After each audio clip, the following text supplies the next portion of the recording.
Hello what's up guys, most welcome to the channel. आज हम again basic term of accounting की practice करेंगे। आज की क्लास में रूल्स ऑफ डेबिट क्रेडिट की प्रैक्टिस करेंगे अगेन। ठीक है, इंपॉर्टेंट कंसेप्ट्स हैं ये सारे के सारे इंपॉर्टेंट कंसेप्ट। कुछ और भी हम सीखेंगे साथ में, कुछ अकाउंटिंग वर्ड्स, कुछ नई टर्मिनोलॉजी, ये सारी चीजें हम सीखेंगे। तो स्टार्ट करते हैं बच्चों। मैंने बताया था आपको अकाउंटिंग क्या होती है। सबसे पहले मैं बात करता हूँ बच्चे, अकाउंटिंग क्या होती है। बिजनेस, किसी भी बिजनेस की लैंग्वेज को हम अकाउंटिंग कह सकते हैं। किसी भी बिजनेस की लैंग्वेज, अगर मुझे पता करना है कि हाँ इस बिजनेस में कितना प्रॉफिट है, तो उसके अकाउंट्स चेक करने पड़ेंगे, उसकी बैलेंस शीट देखनी पड़ेगी, उसका ट्रेडिंग पीएनएल देखना पड़ेगा। इसका मतलब बिना अकाउंट्स के बिजनेस पॉसिबल ही नहीं है। वरना पता ही नहीं चलेगा कि अकाउंट्स में बिजनेस में प्रॉफिट हुआ या लॉस हुआ। बिना अकाउंटिंग के इम्पॉसिबल है बिजनेस करना। ठीक है, तो बिजनेस करने के लिए हमें क्या करना पड़ेगा, अकाउंटिंग भी करनी पड़ेगी। बिजनेस करना है तो अकाउंटिंग भी साथ के साथ करनी पड़ेगी। तो एक बिजनेस होगा जिसमें बहुत सारी ट्रांजेक्शन होंगी, सेल होगी, परचेज होगी, सैलरी दे रहे हैं, किसी को रेंट दे रहे हैं, खर्चे भी बहुत सारे हो रहे हैं। इन सारी चीजों को रिकॉर्ड करना, बिजनेस के ट्रांजेक्शन को बच्चे रिकॉर्ड करना, इसे हम क्या कहते हैं, हम अकाउंटिंग कहते हैं। मैंने एक एग्जांपल की हेल्प से ये सारी चीजें आपको समझाई थी। कैपिटल क्या होती है, कोई पर्सन जब बच्चों बिजनेस स्टार्ट करता है, जब कोई पर्सन बिजनेस स्टार्ट करता है तो वो जितने भी पैसे इन्वेस्ट करता है फर्स्ट टाइम, उसे हम क्या कहते हैं, कैपिटल। बाद में और पैसे इन्वेस्ट करेगा तो कैपिटल बढ़ जाएगी। अगर बिजनेस से पैसे निकाल के घर ले जाएगा तो कैपिटल कम हो जाएगी। तो ये सारी चीजें, ठीक है। जब कोई भी पर्सन बिजनेस में इन्वेस्ट करता है तो उसको हम क्या कहते हैं, आपको याद रखना है। सिंपल वर्ड में इसको हम क्या कहेंगे, कैपिटल। ठीक है, इसे हम बोलते हैं कैपिटल। फिर कैपिटल के बाद मैंने आपको पढ़ाया था एसेट्स, लायबिलिटी, ये सारी चीजें। तो वन बाय वन एक बार रिवाइज करते हैं, फिर आगे चलते हैं। कैपिटल क्या होती है हमारी, ठीक है। Capital means amount invested by the proprietor, owner, जो भी है बिजनेस का। ठीक है, वो जितना भी पैसा बिजनेस में लगाएगा आप उसको क्या बोलोगे, कैपिटल बोलोगे। नेक्स्ट टर्म की तरफ चलते हैं। कैपिटल के बाद एसेट्स। एसेट्स मींस जो भी प्रॉपर्टी आपने परचेज करी। मैं बिजनेस में 10 लाख रुपए लगाता हूँ। अब उस 10 लाख से क्या करेंगे, हम मशीन खरीदेंगे, फर्नीचर खरीदेंगे, बिल्डिंग खरीदेंगे। ठीक है, उन सारी चीजों को अरेंज करके बिजनेस स्टार्ट करेंगे। जगह भी चाहिए बिजनेस करने के लिए, ठीक है, मशीन भी चाहिए, फर्नीचर भी चाहिए, काफी सारे एसेट चाहिए होते हैं। तो जो भी आप एसेट्स अरेंज करोगे, ठीक है, एसेट्स हैं, कैपिटल है। फिर लाइबिलिटीज, अगर आपके पास पैसे कम है, अपना पैसा नहीं है, तो मार्केट से उठा के लगा लो। भाई बैंक से मैंने लोन ले लिया 5 लाख रुपए, उसको भी बिजनेस में इन्वेस्ट कर दिया। लोन लेके इन्वेस्ट किया, जो लोन है उसको हम क्या बोलेंगे, लाइबिलिटी। उसको बाद में हम चुका देंगे। ऐसी आउटस्टैंडिंग एक्सपेंस कुछ होते थे, क्रेडिटर्स, ये सारी चीजें हमने ऑलरेडी डिस्कस करी थी। वही सारी चीजें हम रिवाइज कर रहे हैं और कुछ कंसेप्ट सीख रहे हैं। क्रेडिटर्स कौन होते थे, याद है, यहाँ पे एक वर्ड लिखा है क्रेडिटर। क्रेडिटर मींस ऐसे लोग जिनको हमें पैसे देने हैं, लेने नहीं है, जिनको देने हैं उन्हें क्या कहते थे हम, क्रेडिटर्स। कैपिटल की डेफिनेशन लिखी है, अब क्लियर हो गया आपको। एसेट्स आपको पता है, एसेट दो तरह के थे बच्चे, फिक्स एसेट्स और करंट एसेट्स। फिक्स एसेट्स और करंट एसेट्स। इसके साथ एक वर्ड और लिखो आज, फिक्स एसेट्स के साथ। भाई फिक्स एसेट के साथ यहाँ पर मैं आपको एक वर्ड और सिखा रहा हूँ, डेप्रीशिएशन, यहीं पे बीच में ही। ठीक है, आप लास्ट में लिख लेना, कोई बात नहीं। डेप्रीशिएशन का मतलब क्या होता है, एक वर्ड और इंट्रोड्यूस करा मैंने आज, डेप्रीशिएशन। डेप्रीशिएशन का मतलब बच्चे क्या होता है, depreciation means reduction in the value of fix asset. Fix assets की वैल्यू का कम होना, इसे हम क्या कहते हैं, डेप्रीशिएट। आज आपने सपोज करो एक मोबाइल फोन खरीदा, उस फोन की कीमत क्या कल भी उतनी ही रहेगी जितनी आज है, नहीं, कम हो जाएगी। क्यों, क्योंकि आपने उसको यूज कर लिया। लैपटॉप परचेज किया आज 50,000 का, क्या 10 दिन बाद आप बेचोगे तो 50,000 में बिक जाएगा, नहीं, क्यों, कम हो जाएगा, क्योंकि वो पुराना हो गया है। तो चीजें जैसे जैसे पुरानी होती जाती हैं, डेप्रीशिएट होती हैं, उसे क्या बोलते हैं हम, डेप्री। फिक्स एसेट्स पे लगता है डेप्रीशिएशन, जो लॉन्ग टर्म वाली है।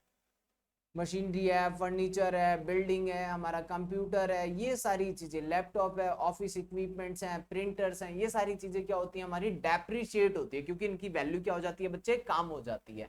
ठीक है, तो जिन एसेट्स की वैल्यू कम हो जाती है, उस कम हुई वाली वैल्यू को, जितना वैल्यू कम हो गया, एक आज हमने एक मशीन खरीदी 50 लाख की, ठीक है, एक साल बाद वो मशीन बची 45 लाख की, 5 लाख रुपए कम हो गई, तो इतना, इसका मतलब यह है 5 लाख रुपए से मशीन डेप्रीशिएट हो गई है। तो डेप्रीशिएशन का मैंने आपको मीनिंग बताया, एक additional word, depreciation means fix assets की वैल्यू कम होना। ठीक है, लाइबिलिटीज, लॉन्ग टर्म लाइबिलिटी और शॉर्ट टर्म लाइबिलिटी। लाइबिलिटी का मतलब होता था कर्जा, अगर एक साल से ज्यादा के लिए आपके ऊपर कर्जा है तो वो लॉन्ग टर्म लाइबिलिटी है। छोटा मोटा कर्जा है विद इन 1 ईयर में जो हम पे कर देंगे, ठीक है, जो बहुत लंबे टाइम के लिए नहीं लिया हमने, शॉर्ट टर्म पीरियड के लिए लिया है, इसको हम शॉर्ट टर्म लायबिलिटीज कहते हैं। और जो लॉन्ग पीरियड के लिए लिया है उसको हम क्या कहते हैं बच्चे, लॉन्ग टर्म लायबिलिटी कहते हैं, ठीक है। फिर एक्सपेंसेस क्या होते हैं, एक्सपेंसेस भाई एक बिजनेस में बहुत सारे एक्सपेंस होंगे, सबको पता है एक्सपेंस मतलब खर्चे, सैलरी देनी है, रेंट देना है, ठीक है, एडवर्टीजमेंट है, इलेक्ट्रिसिटी बिल है, वाटर बिल है, सेलिंग एक्सपेंस है, रॉ मटेरियल लेके आना है, बैड डेट हो गया, डिस्काउंट दे दिया किसी कस्टमर को, ये सारे के सारे खर्चे हैं जितने भी एक्सपेंसेस हैं। फिर हमने इनकम की बात करी थी, इनकम मतलब रेवेन्यू माइनस एक्सपेंस, और revenue means total amount receive from sale of goods and service. Loss तब होगा जब आपकी रेवेन्यू कम रह गई, एक्सपेंसेस ज्यादा हो गए तो लॉस निकल के आ जाएगा। गेन अदर एक्टिविटी से आ जाता है। परचेजेस, परचेजेस क्यों यूज करते हैं हम, परचेजेस मींस गुड्स खरीदना, कैश परचेज और क्रेडिट परचेज। तो परचेज बच्चे दो तरह की होती थी, cash purchase and credit purchase, ठीक है। तो परचेज किया जब भी आपने माल, तो अगर आपने नगद खरीदा है तो आपके ऊपर कोई कर्जा नहीं चढ़ेगा, बट आप अगर उधार खरीद रहे हो बच्चों माल, अगर आप उधार में माल खरीद रहे हैं, क्रेडिट में परचेज कर रहे हैं, तो आपके ऊपर लायबिलिटी भी होगी, वो पैसे आपको देने पड़ेंगे बाद। क्रेडिट परचेज, ठीक है।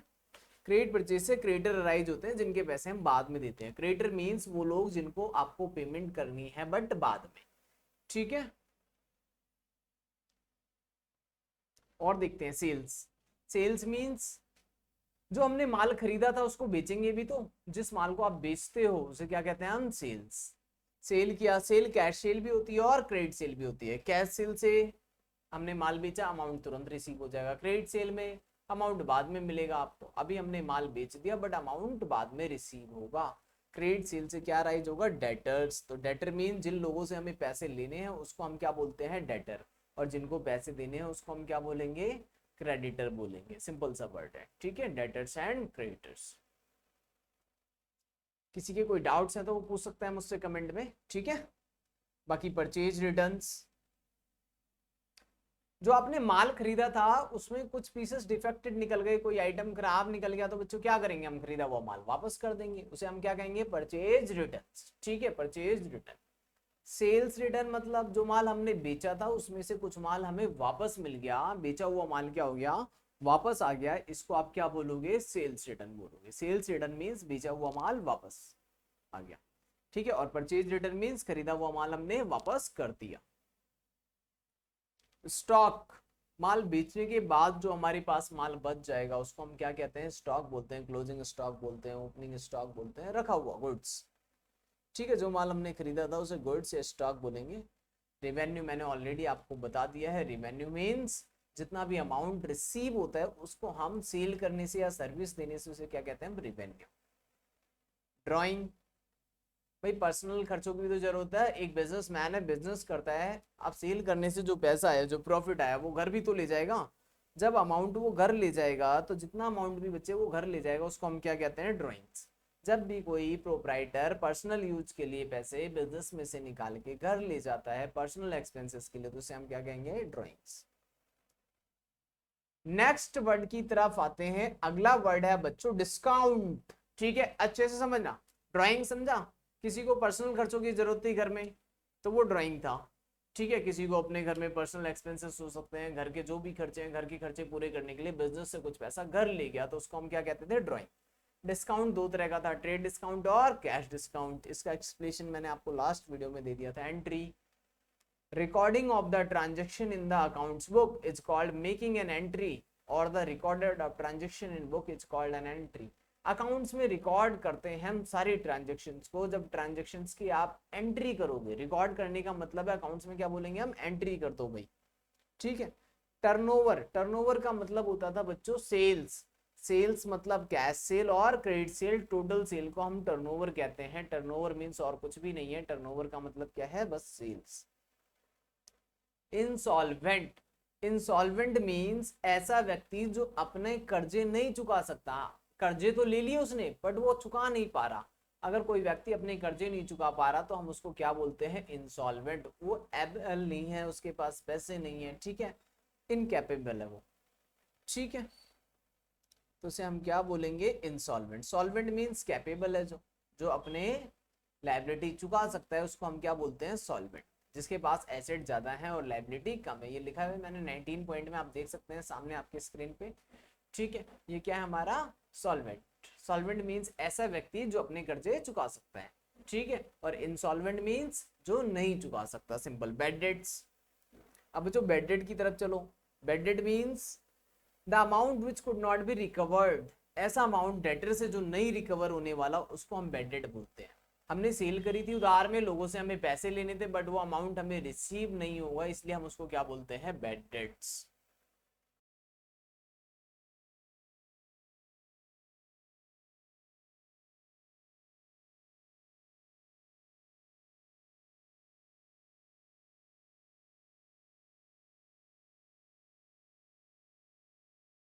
बैड डेट्स के बाद बच्चों अगला अगला टर्म है हमारा वाउचर। ठीक है, वाउचर क्या होता है, रिटन डॉक्यूमेंट्स होता है जो फाइनेंशियल ट्रांजेक्शन्स को रिकॉर्ड करता है। ये प्रूफ होता है, एविडेंस होता है ट्रांजेक्शन्स का। किसी को पेमेंट करी तो जहाँ पे हम साइन करा लेते हैं उसको वाउचर्स पे साइन कराते हैं। ठीक है, रिसिप्ट करते टाइम, तो हर एक ट्रांजेक्शन के टाइम हम क्या करते हैं, purchase, sales, payment, receipt, every time क्या बनाते हैं, वाउचर बनाते हैं। ठीक है, ऐसे अकाउंट है। अकाउंट्स मैंने आपको बताया था, अकाउंट्स क्या होते हैं। अकाउंट्स मतलब कि जहाँ पर हम सारी ट्रांजेक्शन्स को रिकॉर्ड करेंगे। जो लेफ्ट वाली साइड है इसको हम डेबिट से नोट करते हैं, राइट वाली को क्रेडिट। ये कैसे बनता है, ये सारी चीज़ें हम आगे हम पढ़ेंगे पूरे अकाउंट्स में, बहुत सारी चीज़ें सीखने के लिए। ठीक है, फिर है डेबिट एंड क्रेडिट। लेफ्ट वाले को डेबिट, राइट वाले को credit. Every account has two side, left side is called debit and right side is called credit.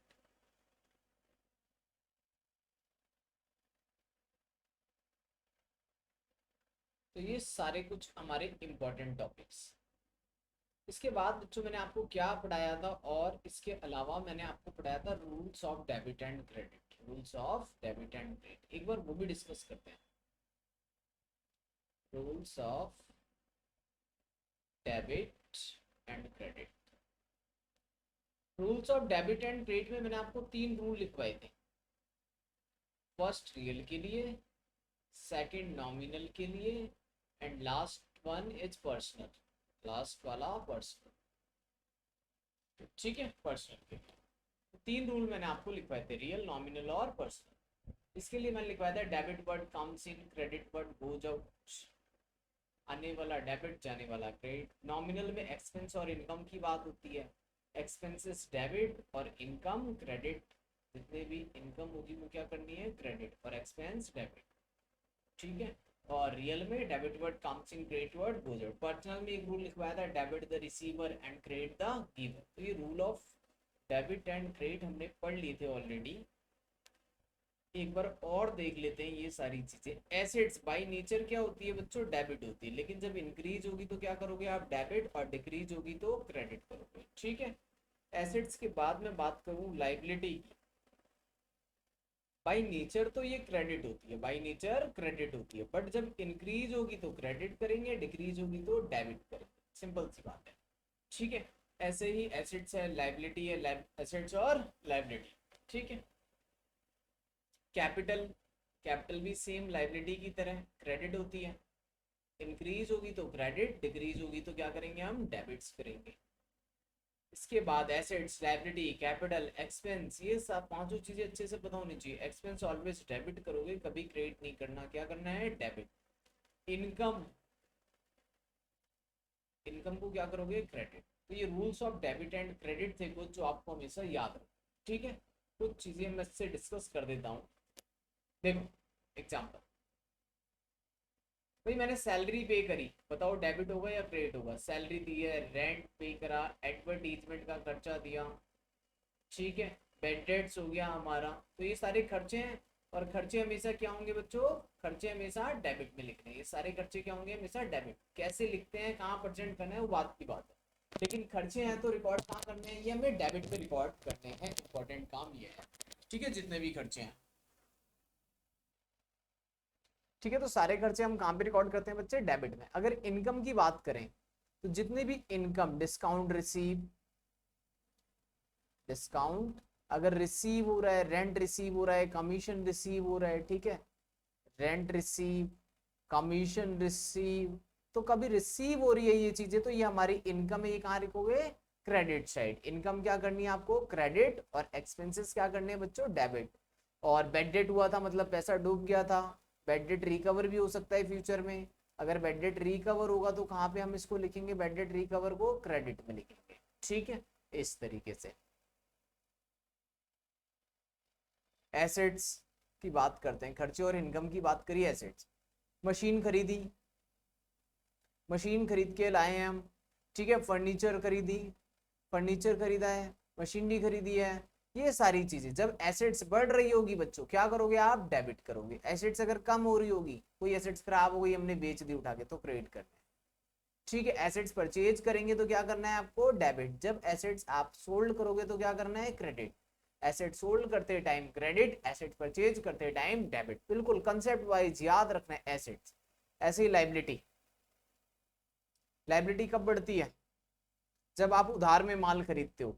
उधार में माल खरीदा मैंने तो क्या बढ़ गया होगा, क्रेडिटर्स। उधार में माल बेचते हैं तो डेटर्स, क्रेडिटर्स, क्रेडिट कर देंगे। अब उनको हमने पैसे दे दिए भाई, किसी से माल खरीद के लाया, आज पैसे नहीं दिए तो कर्जा चढ़ जाएगा, तो क्रेडिट करोगे। 10 दिन बाद, 15 दिन बाद जब हम पेमेंट करेंगे, पेमेंट करेंगे तो कर्जा उतर जाएगा, तब उसको हम डेबिट कर देंगे भाई। लाइबिलिटी को जब पे करेंगे तब क्या करेंगे, डेबिट।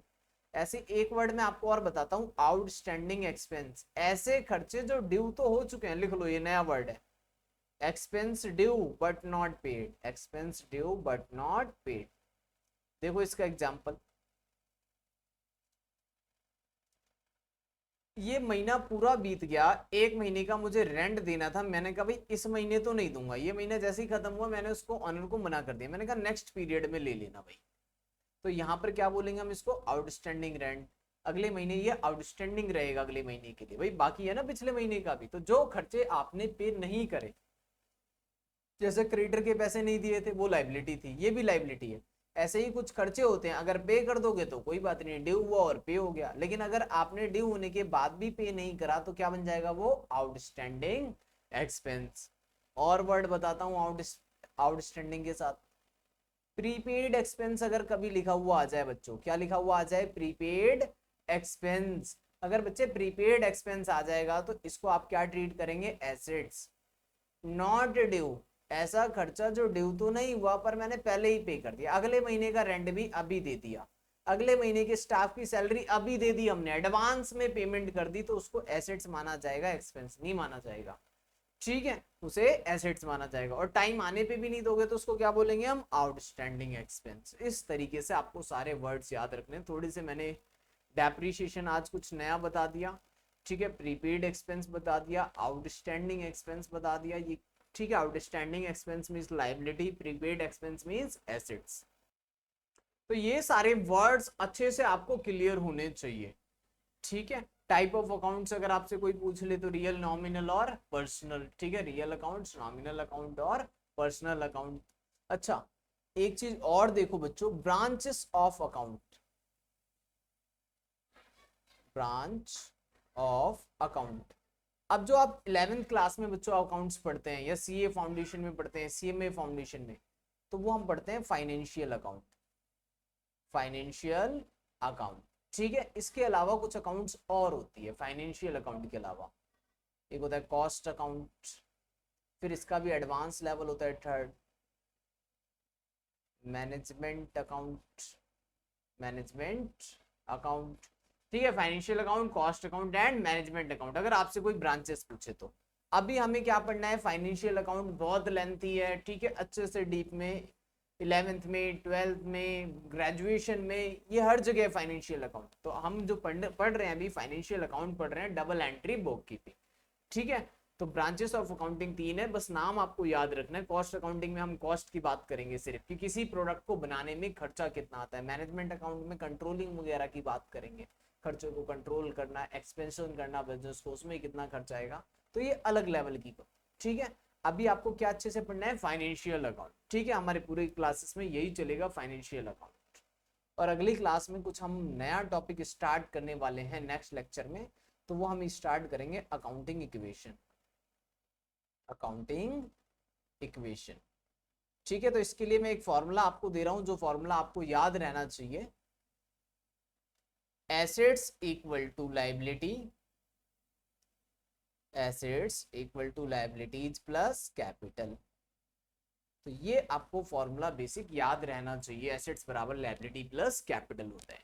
ठीक है, आज का काम क्या है आपका, प्रॉपर अकाउंटिंग टर्म्स जितनी भी मैंने आपको लिखवाई है एक बार रिवाइज करनी है खुद से, हर एक वर्ड का आपको मतलब पता होना चाहिए। साथ में rules of debit and credit, rules of debit and credit symbols की फॉर्म में भी याद होने चाहिए, और गोल्डन रूल्स थे वो भी याद होने चाहिए कि कब बढ़ता है तो डेबिट करना है, कम होता है तो क्रेडिट करना है। ठीक है, वो सारी चीजें बढ़ने घटने वाले तरीके से भी, और debit word comes in, credit word goes out, इस तरीके से भी। तो ये याद रखना है आपको। ठीक है, टर्म्स भी कंप्लीट हो गया हमारा, रूल्स भी कंप्लीट हो गया, मैंने आपको बेसिक कंसेप्ट दे दिया है। अब मैं आपको काउंटिंग इक्वेशन सिखाऊंगा जब, ठीक है, तो ये सारी चीजें आप सीखेंगे, एक फॉर्मूला ये याद रखेंगे। ठीक है, इसी के साथ कैपिटल पे क्या इंपैक्ट पड़ता है प्रॉफिट का, जब हमारा प्रॉफिट होता है। देखो, व्हेन प्रॉफिट, व्हेन प्रॉफिट, अगर प्रॉफिट होगा तो कैपिटल बढ़ जाएगी, और लॉस होगा तो कैपिटल कम हो जाएगी। लॉस होगा तो कैपिटल क्या हो जाएगी, कम। ये भी याद रखना, प्रॉफिट अगर बिजनेस में होगा तो कैपिटल बढ़ेगी, लॉस होगा तो कैपिटल कम हो जाएगी। ठीक है, तो मैंने कुछ इंपॉर्टेंट टर्म्स आपको बताए और कुछ इंपॉर्टेंट कंसेप्ट्स आपको बताए, ये सारे याद रखने हैं। ठीक है, बाकी करते हैं फिर नेक्स्ट वीडियो में। चलिए जी, ओके, ओवर करते हैं, बाकी करेंगे नेक्स्ट।